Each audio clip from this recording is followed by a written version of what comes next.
নমস্কার। আজ আমার নির্বাচনে রয়েছে কবি পূর্ণেন্দু পত্রীর কবিতা দৈবক্রমেই তোমার সঙ্গে দেখা। দৈবক্রমেই তোমার সঙ্গে দেখা, তখন তুমি সাঁকোর পরে একা। মরমরিয়ে ভাঙছে তখন সাঁকো, সাঁকোর নিচে খরস্রোতা বান।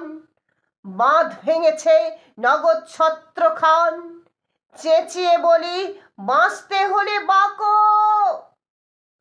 তখন তুমি নিজের দিকে ঝুঁকে গোপন কিছু লুকিয়ে নিলে বুকে। শুধিয়েছিলে তুমি কোথায় থাকো, আমি থাকি বজ্রে বন্যা জলে। যেসব ব্যথা অন্ধকারে জলে, বাঁচতে হলে আমার সঙ্গে বাঁকো। দৈবক্রমেই তোমার সঙ্গে দেখা, তখন তুমি মৃত্যুকালীন একা। নমস্কার। যদি আমার আবৃত্তিটি ভালো লেগে থাকে তাহলে অবশ্যই লাইক, কমেন্ট, শেয়ার করবেন এবং আমার চ্যানেলটিকে সাবস্ক্রাইব করবেন। ভালো থাকবেন, সুস্থ থাকবেন।